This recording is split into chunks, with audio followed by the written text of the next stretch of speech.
What's up, everyone, and welcome, Covenant Church members, attenders. We're glad you're here. Welcome, neighbors, strangers, people we don't yet know. Today's topic is about hospitality, so please leave. Just kidding. We want you to stick around. We want to talk about hospitality, why it matters, and how do we do it well? What's the point? And what can we learn? How can we get started? Stick around and check this out.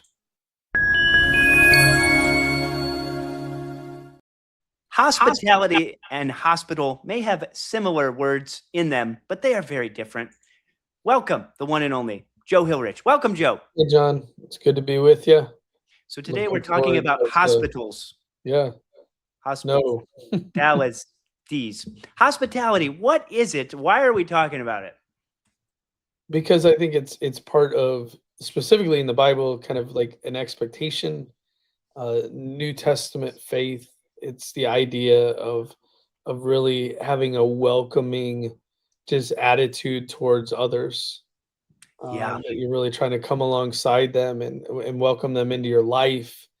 One of my favorite verses is in First Thessalonians, I think 2:8. You became so dear to us. We shared not only the gospel but our lives with you. that is a good one. And I did not have that, but I should have. Yeah, But I that's love that right. verse. Yeah, it wasn't just the gospel, it was their very lives, Paul's life. And he labored and he did all these things for these different churches that he helped plant or was part of by the I, grace of God. I mean, Yeah. Jesus. I'm sorry. Oh, go ahead. Jesus, we've often talked about kind of an incarnational ministry that he lived amongst his disciples and walked alongside. And I've always been encouraged when I see people that are living in people's lives and are a part of them and participating, and that's really the call to Christianity. We're to develop meaningful relationships, not only inside the church but even outside the church. Right, We right. should be Yeah. the best neighbors that exist. Right, right. That's true. Yeah, hospitality is just so important. And I like that you mentioned Jesus living with the disciples because he lived with them for 3 years. Paul lived with what is the church in Corinth for 3 years. And was it Corinth or I'm blanking here, but 3 years. He He was lived in with Ephesus for like 2 years. Sorry, Yeah. Ephesus for 3 years. And night and day did not cease to preach the gospel and live with people. So there's an element of hospitality that the book of Acts is very good at showing. Now that's not descriptive or prescriptive, I should say, of how we're supposed to live. Okay, that's where people miss it. You don't have to sell all your stuff and join some crazy compound and commune. But they had everything in common. The believers were selling their possessions, but they were most often gathering together. And Wayne Grudem was really helpful in this for me. And then another ministry we were a part of called Cares, where we lived in an apartment to then host events to get to know people, to share the gospel with them. So even though I'm a big fan of public evangelism, I also am a big fan of hospitalitism, hospitalitism, hospitality, hospitals, all of this stuff, because it shows that you love people. But honestly, hospitality will not last if you hate people. It's just not going to work, Yeah. right? What's the key to hospitality and long-term hospitality, do you think?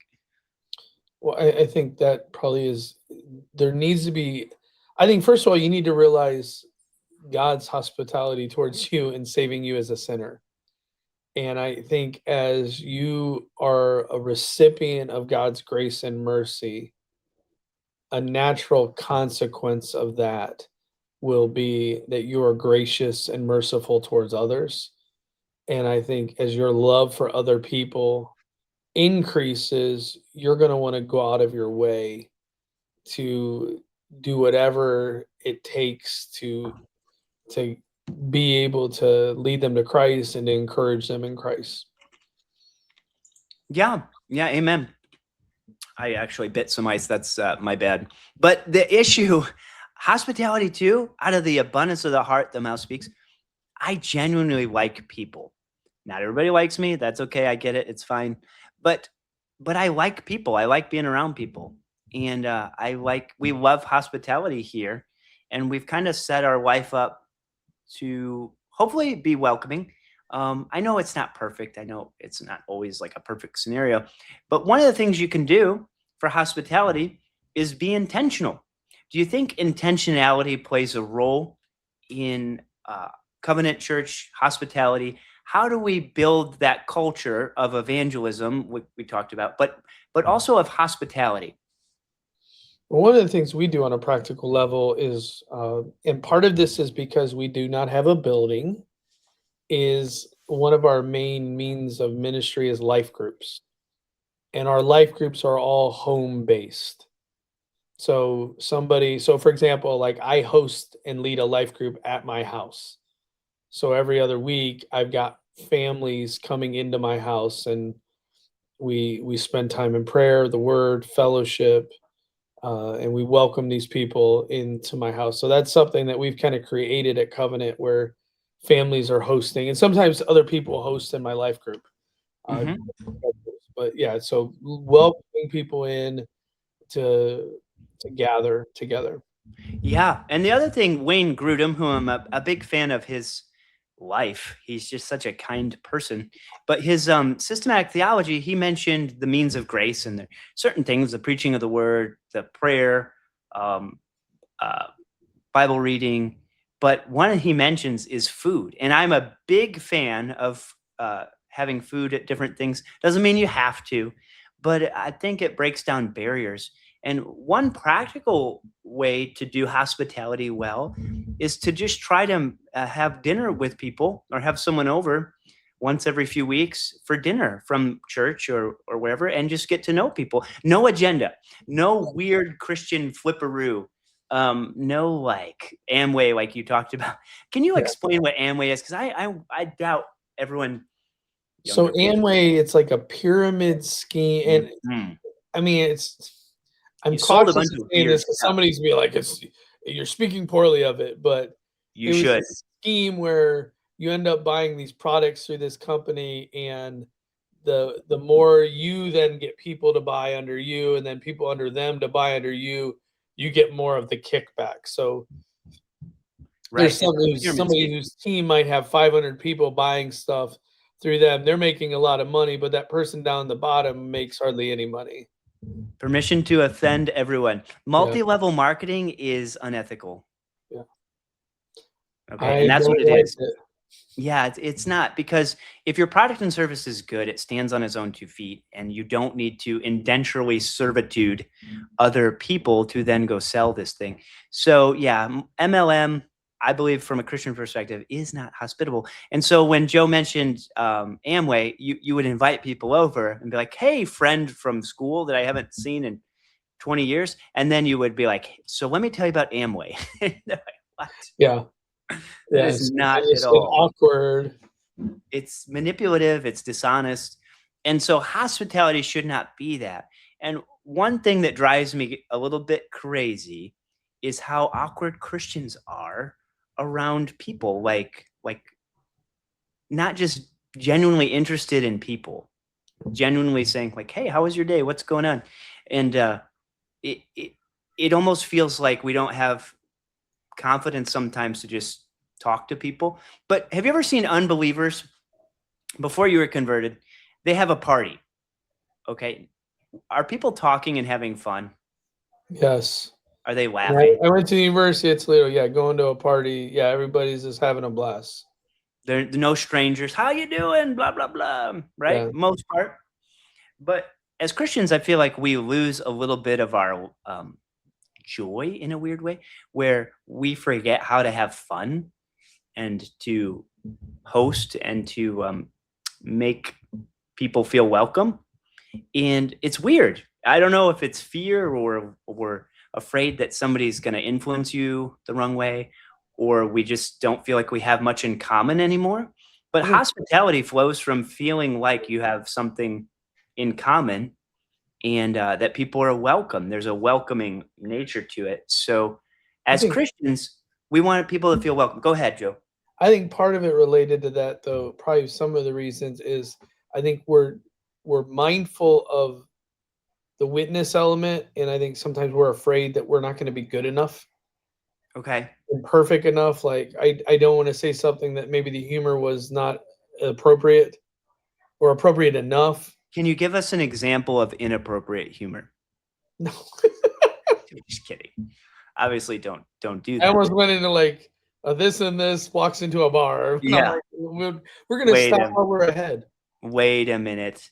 No, yeah, we're gonna mess up. But I've always thought it strange. We should be the party people in a good way. We Yeah. should be the people that gather and not to shame people that are introverts. I'm not Everyone should introverted, be so I more don't. joyful than us because we Yeah, have some good news.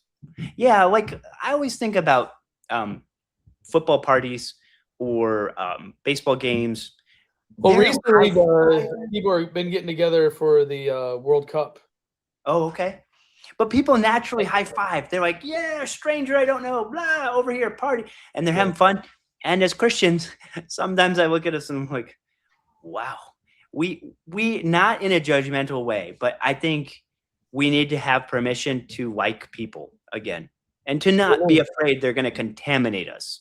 Yeah, and not be When boring. Jesus, yeah, and not be boring. Just be normal. Recognize people like the Ohio State Buckeyes. Recognize that you live in a place where people have jobs and houses, and Yeah. permission to be kind to people and talk to people, and even proactive getting to know people. So hospitality is really just making yourself available and being welcoming. Scott Ginsburg is one of the craziest people in all of the internet. You can look him up. He's safe to look up. And he became very, very famous, infamous for putting on a name tag. He was at a seminar in college and he left it and it said, "Hello, my name is Scott." And he forgot to take it off. And everyone was talking to him. So he was like, "You know what? I'm going to leave it on." So he left it on for like a week and everyone talked to him. And then he just decided he was going to leave it on all the time. And he wrote a book called The Power of Approachability, all these other books. But it was his front porch. Some people threatened to kill him for wearing the name tag, which I guess you're going to have. But he wanted to be approachable. Do you think Christians have a front porch in terms of how they interact with people? I think some do. Hopefully, we all do. But I think, yeah, there's probably a bad habit of unapproachable, kind of like a closed door feeling with people. Uh, Yeah, I've seen it. Have you ever seen pictures of yourself where you're like, "Oh, I look I look a little bit intimidating or like angry," right? And you're like, yeah, in the picture. Sometimes we have to be careful. A cheerful heart makes a glad face. And I know sometimes I'm not like upset. I'm like cutting the grass and a neighbor waves and you're like, "Oh," So you just kind of have to have a smiling personality, not in a fake way, but yeah, in a I'm glad to see you kind of way. I think that's one of the keys to starting hospitality. The yeah. other is setting your house up to recognize that it's not going to be perfect. It's not going to be perfect. What do you think are people's concerns with having others over? You got ready for your second graduation party recently of Yes. the last few years. What were some of the concerns with that? Go ahead, without getting yourself Well, in trouble. yeah, especially because like we didn't know if the weather would be bad. You just can't really predict that in Ohio, especially in May. So we were concerned, are we going to have 200 people in our house? So we staged through the gym, or not the gym. I do not have a gym in my house, through the garage. Tell us about your basketball court. And then, yeah, yeah, then we had the backyard with some picnic tables and some tents. So, but yeah, there's that part. I mean, I spent so much time cleaning out our garage. I painted our garage just so it looked better to decorate. Did There's anyone compliment your paint? a couple people actually did. They're like, "Hey, the garage looks great." Uh, but yeah, so like, I think there was a mindfulness of what things look like. There's, I know one of the things with ours because we had so many people was just making sure everybody felt welcomed and was special. So like having to bounce through talking to, a couple hundred people, my son first of all, because it was his grad party, but then us as hosts, um, just wanting to, and not in a insincere way, but wanted to make sure we connected with everyone that visited, and that was just, it was a lot. It can be hard. Now, 200 people is not the And norm, that's not the norm. Yeah, it's a grad party, so it was a very unique scenario but compared to having some people over, a family or one of the common issues, evangelism, hospitality, the Christian life, I think it's just this veneer that people are afraid that people are going to think they're not perfect, which yeah, if you know me, we know we're not perfect, and you need to admit that. Your yeah, house doesn't have to be perfect. Do you see this picture down here, removing barriers to yeah, hospitality? I yes, did not tell it what to do, but it's so funny. What's in the middle of that garage? Can you see it? like a fire. Yeah, there's some reason they put like a fire pit in the middle of a garage and said simple. But Yeah, that's kind of us over here. We have a fire pit and we like things simple. Um, I think sometimes people want to project an image of success and like yeah, cleanliness, and our house can often be a kind of a mess. We're not great at cleaning, especially the bathrooms, which I've publicly admitted, yeah. because we have kids Especially with everywhere. young kids. With Yeah, young it's kids, it's gross. harder and harder. It is awfully it's gross. But I've never worried about it because I'd rather have people over than worry about if everything's perfect. Now, it doesn't mean you should be a slob. Yeah, We should have clean, well-kept houses. We should maintain our yards. Part of hospitality is that fine line between your now infamous "keep off the grass," Clint Eastwood-esque neighbor, and making your yard look good and like well good done. point. How do you walk that line without being over the top with how your I don't house know, and looks? I think part of it too is personality. Like some people are going to be a little bit more kind of OCD and very concerned and regimented, and I think as we've gotten older as a family and we have I think grown, like we're less concerned. Not that we have people in our house when it's a hot mess, but we're more open to it not being as meticulously clean when we have people over, especially with life group. I think earlier on with life group, it's like it was so deep cleaned. So if we had life group on a Friday, I might be spending 6 to 8 hours cleaning for a life group, and then it makes you not want to have life group. Yeah, I would not do that. Ugh, I would have canceled. Sorry, it's canceled. We're meeting in a field. Yeah, Um, yeah, you don't want to. In some ways, you understand why you're trying to make sure it's nice, and I'll assume your motives are good, right? You want it to be welcoming and look good, and yeah, not be embarrassed. But deep down, with some of that, there might be a little bit of fear of what people think of you through your house. But we have to remember our house should represent Jesus well, but our house is not Jesus, and our house is not us.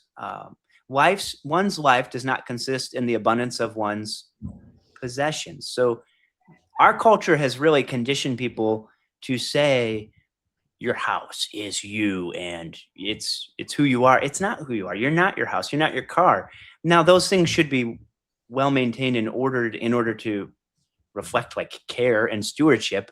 But I think we often cross the line into just fear of what people will think. So if your house is a little messy, that's okay.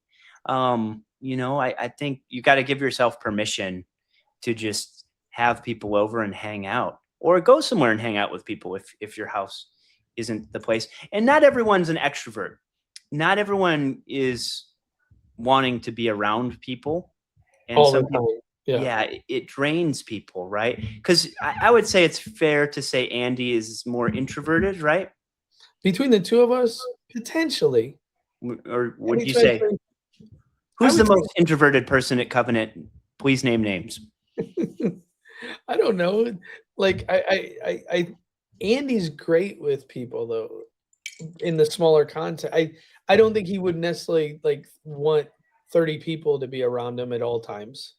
Hmm. But man, he's so good with a smaller group. Like he's Oh excited. yeah, I'm not saying he's not, and Yeah. I don't mean that as a knock. I just think he's Yeah. told us he's more introverted. Yeah, I don't know. Probably. I'm a weird tension between the two because and my wife will often point out like sometimes it's like we need to be around tons of people and sometimes you clearly do not want to be around people on a given day. So it's like I kind of Being a waffle. middle-aged man, like you're Yeah, just I turning into do. a Sometimes it's just like middle-aged man. You're like, I'm it's like tired. especially when Joe was still around and we would do some family stuff with maybe extended family. It would depend on my wife would often say, "Which Joe is coming with us today?" Oh, okay, okay. Because Well, I and would yeah, sometimes get in that mood where I was just like I was kind of more uh, kept to myself and I wouldn't interact. And then literally the night before, I could have been talking to 30 people at a party. right. Yeah, and it could be your social setting. Yeah, I mean, I've heard that yeah, critique of I'm trying to think of how to say this, but where people will act differently depending on their setting. yeah, And I don't always think it's intentional. I think sometimes it's just what we know. Like if you grew up going to public school, you were taught to be more social when you were at school. And yeah, but we want to be consistent. We want to be people that love people all the time. yeah. And it's not going to look the same for everyone. And I want to do this topic on hospitality because this is really a mark of Christianity. I have a couple verses here. Would you read 1 Peter 4:9, sir? Show hospitality to one another without grumbling. Mhm. And then Romans 13:2, contribute to the needs of the saints and seek to show hospitality. Yeah, to be welcoming. And a lot of the context for hospitality is in the context of church leadership because the gospel is welcoming. As much as it can affect people negatively, it's not because we don't love them. It's just the cross can be offensive, but it shouldn't be because of our lifestyle. We shouldn't make people feel unwelcome. But also hospitality, I've seen people do this poorly, where they just invite like homeless people in and Rosaria Butterfield is a well known professor, converted and radically saved. The gospel comes with a house key. Yeah, And Erskine, this is at you.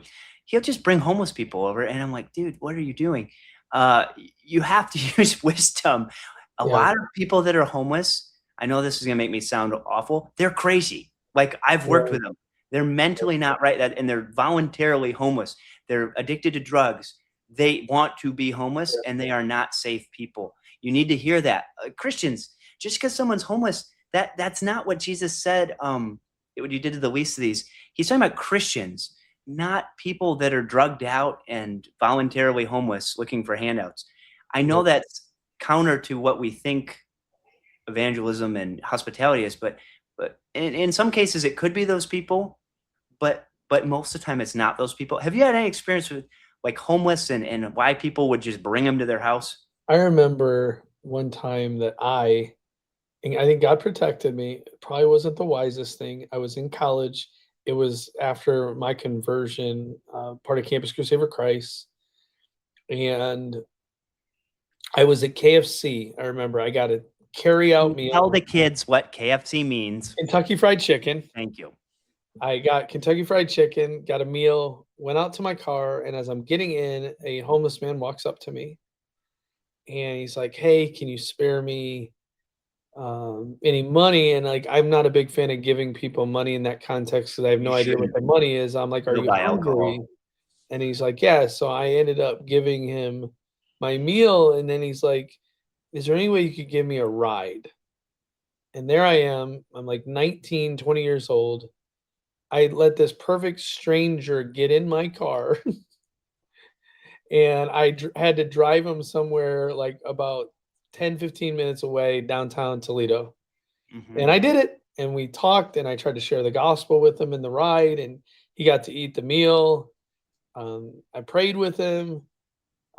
He got out of the car, and I backed out of the driveway, turned around, and I could not find that guy. I don't know where he went. I sometimes I do, and that's one of those times I was like, did I entertain an angel? I almost put that up there, but I didn't want to go Yeah, down the I did. angelology I was like, I don't rabbit know. I trail. have no idea for sure, but it was just weird. But like, that was one of those situations that probably wasn't the safest thing for me to do and wise to put a random stranger that could have been armed, could have stole me, my car, could have physically harmed me. Um, but for whatever reason in that moment, I felt led to do it and I did it. But I probably would be frustrated if one of my younger, like my adult children would have done that. Yeah. Yeah, I can think of one of our neighbors in Colombia. He was a mess and he was struggling with alcohol and he would come over time to time, and you can tell homeless people a lot of times they don't wear shirts. It's a sign of just mental instability. A lot of times when people get in fights, they take their shirts off. It's not a normal behavior. So if you see somebody without a shirt, just it's a flag. But Notice you we know what? never have our shirts off during this. Well, I mean, if they're just walking around and you see them without shirts, like looking at the ground, I've seen so many and interacted with so many of them because Ben works at the rescue mission, so I was there all the time, downtown Broadway and different places. But he's like, "Can you give me a ride?" And so I'm like, "Okay, fine." And I take him out to this trailer in the middle of nowhere, and we're just driving everywhere. And I'm like, this was one of those times where you're like, it's just not a good idea to do that. I would not recommend it. I wouldn't say it's sinful to help a person that is homeless, but hospitality doesn't mean your brain gets thrown in the trash can. Yeah. You know what I'm saying? Yeah. Be wise. Be wise and don't. If you're not sure about someone, trust your judgment. If you're Yeah. not sure, don't let people come into your house. Hang out Yeah. outside. Have a plan. So don't throw wisdom out the window just because you're hospitable. And sometimes Christians can be very naive. There's a lot of bad people out there, and Yeah. I'm just bringing this up because these are things I think you have to balance hospitality with. No, those are good Um, points. Good distinctions. but we want to make people feel included. We want to explain the gospel. How do you think hospitality can remove some barriers to seeing people converted? I would say just one way as you start developing that relational component, and like you said, even having them in your house, breaking bread, there becomes a level of trust. It what's the saying? Somebody will never know how much you care until they. Do you know what I'm saying? The statement I want to Yeah, make. they won't know how much you know until they know how much you care. Is that what Yeah, you're thinking? yeah, exactly. And I think as you're developing that relationship with them and you're welcoming them, they look at you as like, hey, this person actually cares for me. Hmm. This person loves me. And when you are able to talk to them about spiritual matters, they're more prone to want to listen. Because, like, but when you rush into it and it feels like a used car salesman that they don't trust, like, they're usually their hearts and their minds aren't necessarily prepared to hear what you have to say. So, hospitality is such an inroad, I think, for gospel conversation. Yeah, I think it's this is the tension. Everybody thinks their version is the right version. And this is in the context of evangelism, which we just did the episode on that before this one. Um, if you are a pastor, your version of evangelism is preaching on Sundays for a lot of them, not for everybody. And I'm not saying that's you, but a lot of them. If you are a missionary, your version of evangelism is church planting, usually. Yeah, If you are an internet personality, your version is making videos. If you are a campus ministry, your version is hosting volleyball and gatherings to build relationships, right? yeah, If you're an international ministry to students, your job is helping them get acclimated, maybe getting their GEDs. You know who I'm referencing. Everybody thinks their thing is the thing. And what I've rarely seen is people that have actually done all those things speak to those things and know what they're talking about. The version that you should do is the version that you feel most comfortable with and want to do, yeah. but don't like force it on everybody else. Don't make Um, it normative. yeah, yeah, because I think you can build relationships very easily through public preaching and talking to people that are strangers.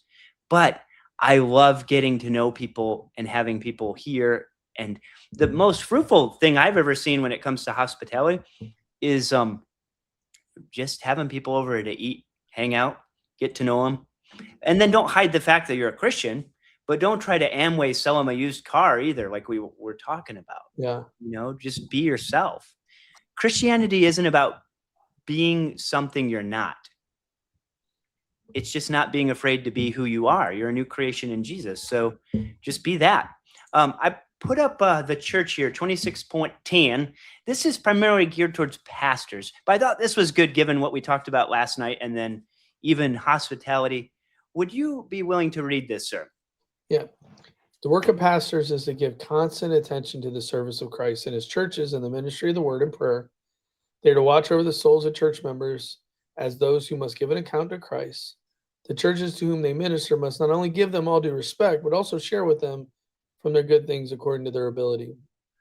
They must do this so their pastors may have a comfortable living without having to be entangled in secular matters, and so that they can show hospitality to others.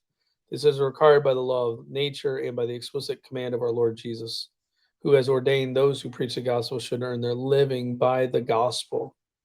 Quoting Deuteronomy and Corinthians. But I thought the part here about hospitality, leaders should be leaders in hospitality.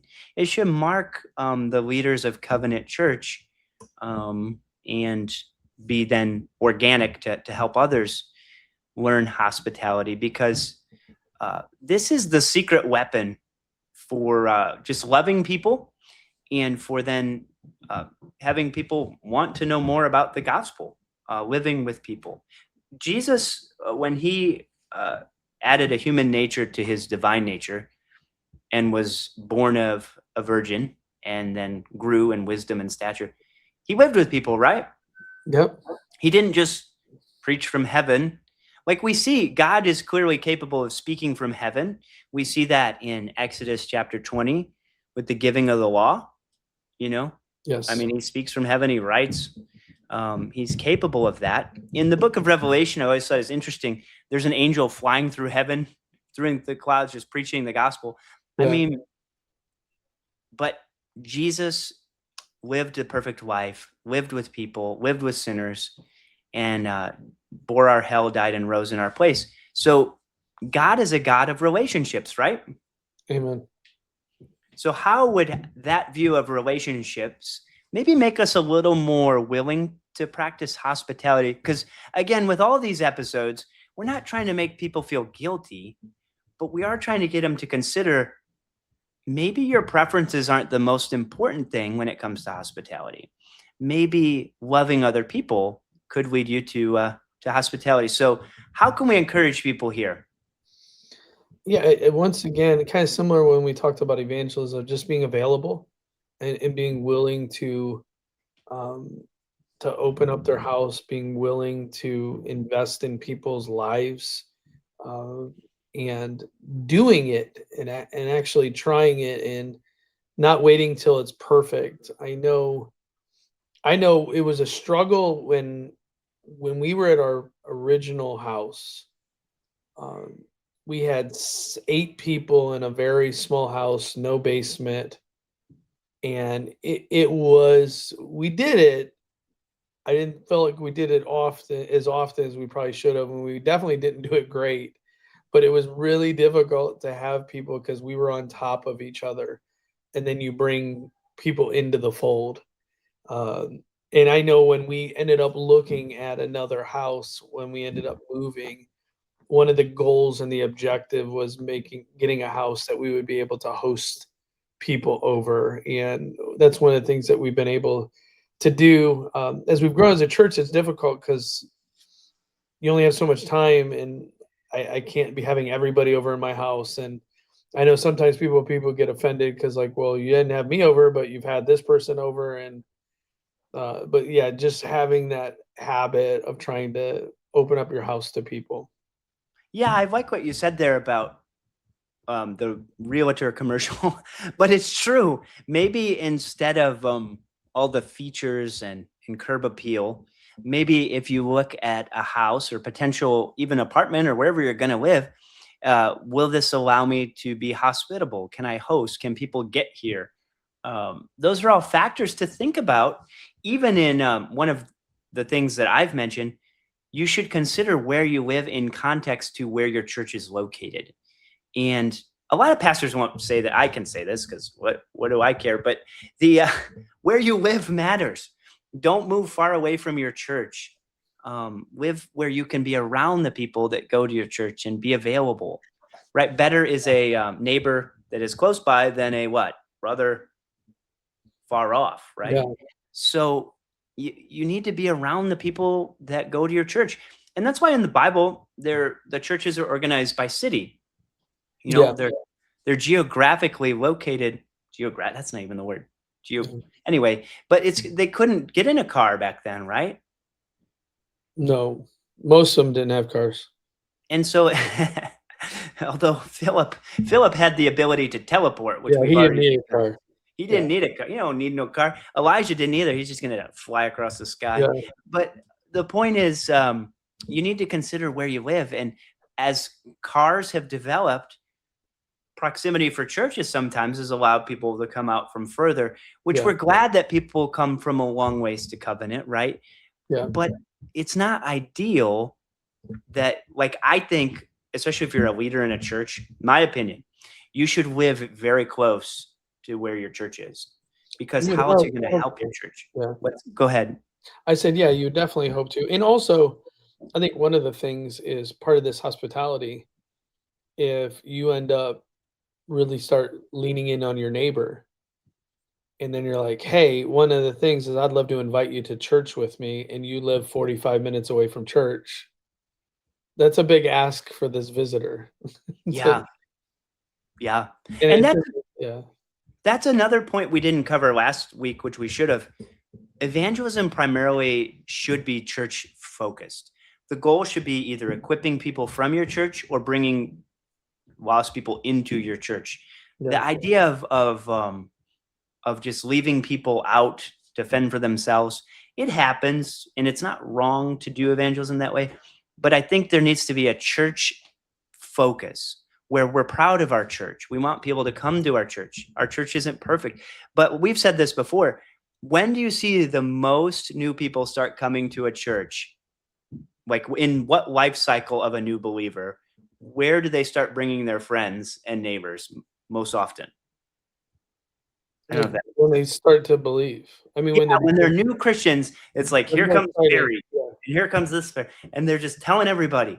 Well, we don't want to lose that zeal and love, which you mentioned, um, 2 weeks ago, when last week's podcast. yeah, When these air is not when we do them, yeah, but your first love had grown cold. yeah. It's easy to lose your zeal for hospitality because you become complacent. But And think busy. about, yeah, busy. And in your church, when people start complaining about their church, what's usually missing is strong relationships. And if they have strong relationships in the church and are building more relationships, you don't have time to worry about the color of the carpet, the chairs, different factors, the number of donuts that Randall is the best and got for us.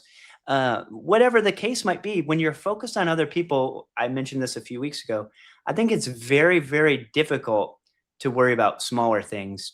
You can still do it, but if you're other focused, hospitality focused, you've got too much going on that's good Yeah, to worry about somebody not listening to your view on Sunday school or whatever.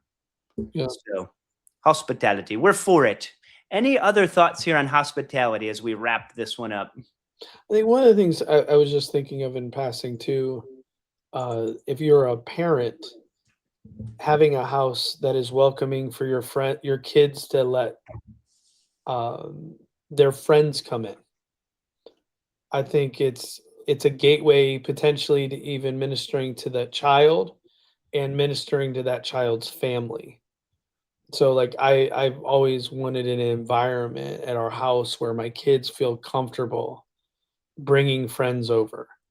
and allowing those friends to be in our house allows us opportunities to minister to them, to encourage them, to pray for them, that they feel safe with us, and the parents feel safe, and that can often even lead to a closer relationship with those parents.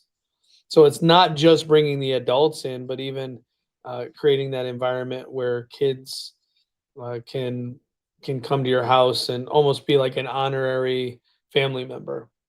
I remember, like, one of my son's Josh's best friends. He had to get dropped off when we would go to football practice, probably maybe 2 years ago. I think it was probably 2 years ago, and I would literally sometimes come downstairs at like 7 in the morning, and Joey is his name, is on my couch. He's on my couch. I'm like, "Good morning." And I was like, "Do you want breakfast?" Mm. But it was good, like, I mean, he's become like an honorary family member, and I think that there's something healthy in that, that he's got a family away from family, in that regard. Yeah, that's a good point. My one part of my testimony, the Hotlers, who you met briefly, not their actual name, but close, is our nickname. My mom, my middle name is Wyatt, so she would always say, "Why not? Why not, Hank? Why not?" Because I would always ask, "Why not?" As you can tell, and but she said, "Why not a Holter?" Because sorry, Holters, you're just finding this out. But because I was always over there, because they were hospitable, because they always were taking me to church, and we'd go to eat afterwards and stuff. And so they were very hospitable and welcoming. And that's part of just caring about people, and make your house a place where other people want to come and hang out. Have good drinks. I'm going to go on a rant. Don't buy cheap food. If they're coming over, don't get the generic. Get the good stuff. If you're gonna grill, don't get the cheap hamburgers. I'm not looking at Rick. Good job, Rick. Yes. Those hamburgers were like Flintstone level. Those things were ridiculous. They were Uh, huge. they We're were we're huge. probably gonna bring those on vacation. I Are think you they're really? I think they're either Aldi's or not Aldi's, they're Those were Gordon. Gordon. Yeah. Yeah, he anathematized Gordon after that, but they were huge. Get the good stuff. Yeah. Don't, my opinion, if you bring something to a party, please don't take it with you. Like if there's like a bag or leftover and you're like, let me get my leftover bag of chips and take it home. Yeah. Just leave it for people. Like come with a spirit of generosity. Yeah. Put No, out that's your a good one. best. If you only feed your kids Kraft singles, get the good stuff when the company comes over, if you can afford it. There's no Yeah. shame in if you don't have the money, but I Yeah. think we just a lot of times we're like too like worried about money on Yeah. Me. and it was a thing with the donuts. I was like, we need to have leftover donuts. There needs to be donuts everywhere. And if we're doing something like a membership class, we do a good job of getting way more than anyone could ever eat. You want to Yeah. have extras for people. So be hospitable and be generous. Those two are connected. Any closing thoughts on hospitality? I think with hospitality is, it's something that, Lord willing, you'll grow in over time. So don't feel like you have to arrive, you have to get to a point where it's perfect and then you can start being hospitable. Be hospitable now. Uh, don't overthink it. Uh, Welcome people into your life. And I think there's something that is really helpful when people see you as not perfect, that, oh, their house is not. I think we say that issue with social media where we paint these images of like the perfect life, and everybody knows that their life isn't perfect. So I think it's as good when you go into a house and, like, you know what, they there was some clothes on the ground. It wasn't completely perfect. We're not, we aren't different. So yeah, just be where you are, and look at the people that you have opportunities to welcome into your life, and welcome into your life, whether that's a coworker or it's a neighbor or even a family member or a friend that maybe you've kind of lost contact with. I mean, you should have no, even right now, like there should be two or three people that you can think, hey, how can I be hospitable with them? Yeah. And just do Yeah. it. Just do it. Come on, what you doing? Do it. Just do it and love people. And Yeah. start with your own family. Be hospitable to your own family. Say, how are you doing? How was your day? Talk Yeah. to people. Take an interest in your kids. These are all things I'm saying to myself. I'm always trying to get on their level and play. And we were playing dinosaurs. I always lose. Elijah makes up all these rules, and it's just awful. I can never actually like play. I just Yeah. get beaten up, is what happens. But that's being hospitable starts with your family, and Yeah. it's so great because it's a picture of God's kingdom, Yeah. and it's a picture of being welcome. And Jesus was perfect in our place. Yeah. You will never be perfect or hospitable We're enough for glory. we're getting ready to go on vacation, and we're bringing 2 high school kids, well, a high school graduate and somebody else. We're bringing 2, so we don't have enough people. We're bringing 2 friends. So you've got like a football team now. Yeah, we're having 2 friends that are going on vacation with us. So and it's good, and we're excited about it. And the one That's actually went last year and wanted to come back. So good. Who's going to catch the biggest fish this year? I'm convinced it's going to be me, which means it probably won't. I feel Isn't like it there's a Ben? 40-inch northern pike that's got my name on it. Um, every one of Now, my children are convinced they're the one that's going to catch the biggest. about these northern pike. Have Yes. you ever thought, my brother's a fishing nut. Yeah. Have you ever thought about getting a GoPro and like starting to get really just ridiculous and seeing them and stuff? Not I thought about I wanted to get there's this camera necklace that you would wear. Uh-huh. We Yeah, can yeah, videotape while we're catching the fish. yeah. And all my kids thinks that's stupid and ridiculous, but I think it would. No. When you're old, that's gonna be what you're gonna want. I would do it. Because Yeah. those are I love my favorite thing are pictures of the kids and stuff. That's what I don't care Well, about I the would love it just because we have arguments all the time over, like, whose fish was bigger and Okay. yeah. So we'll Well, see. I don't know. Josh and Josiah probably have the greatest confidence that they will catch the most fish and the biggest fish. okay. Um, I think they severely underestimate all the years that I have on them in fishing. Right. So, but that's okay. And your access to the bait. Yeah. Sorry. Oh, you're not catching. You didn't bring any bait. So yeah, there are ways. But yeah, hospitality is great. Bringing people with you is great as you are going. I've heard people preach that a lot in Matthew 28. I don't know that, like, I feel like people make a sermon out of something that isn't there. As you are going, make disciples, because Jesus spends his time going to preach the gospel. Like he's Yeah. not just wandering around going. Yeah. But anyway, the point is, take people with you. Be hospitable. Now it is time for the fun question. You mentioned the movie Castaway a Yes. few weeks ago, and Tom Wilson, Hanks.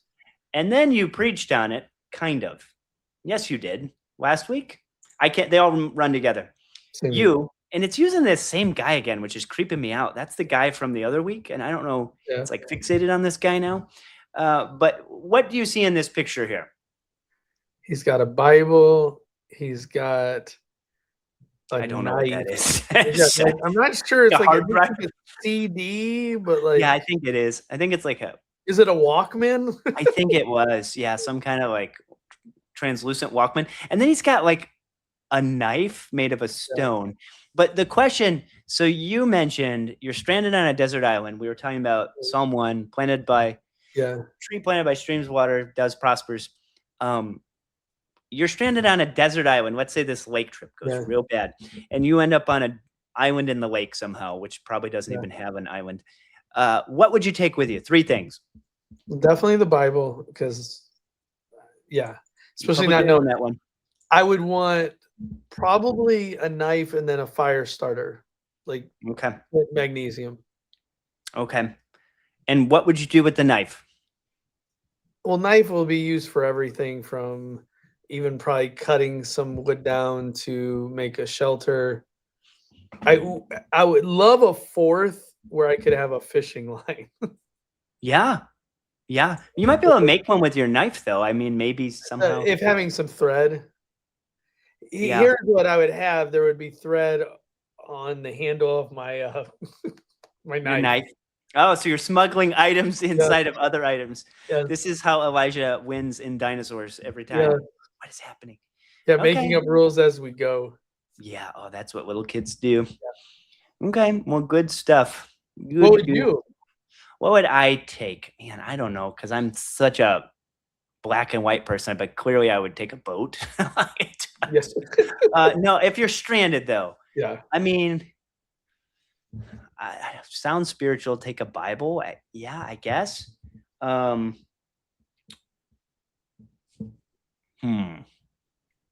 This is a tough one. Yeah. I mean, a knife is super handy because you Well, you have to don't know chop how it up. long you're gonna be if you were told a certain number of days. Yeah. Yeah, I don't know. I mean, if I'm being realistic, I would probably just instantly die. I'm probably not a survivalist.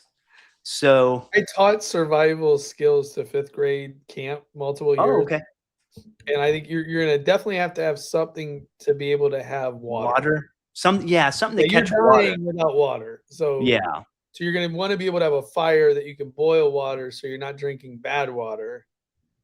So, you could probably make something to hold water potentially Yeah. but you've gotta be able to have a fire. Yeah, The fire, most you're right. important thing is the fire. Yeah, without fire, we are doomed. So something to make fire, a Bible. I'll say a knife too. It sounds like kind of like what you said, though. I just don't know. I wouldn't even know where to begin, which is why I'm grateful we have air conditioning and doors Yes. and all of that stuff. So yeah, if you're ever stranded on a desert island, talk to Joe about what you should take If we before ask that Kaz, happens. it would be one of his, drinks. Yes, he takes it was a rockin' protein powder Yeah, thing can I have a case of those? Is that case of considered those someone because I everything else has probably gluten. Poor guy.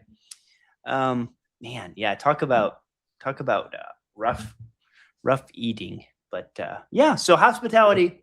Consider others. Also, good point. Have a gluten-free option. I see you, Kazas. Yeah, For people, a lot of people do have like gluten issues now. So if you are having people over, ask them, do you have any food allergies? I don't know what happened to people, but now peanuts are death. But when yeah, we I were don't know. well, it was like if you needed peanut butter and jelly, they would beat you Yeah, publicly. And now you can't have peanuts on school property. no, no, even if you fly, that's like No peanuts. yeah, What's and all happened the to yeah, people? such an emphasis. Anyway, all right, guys. Well, thank you for sticking around for hospitality, and we will see you next week. Peace out.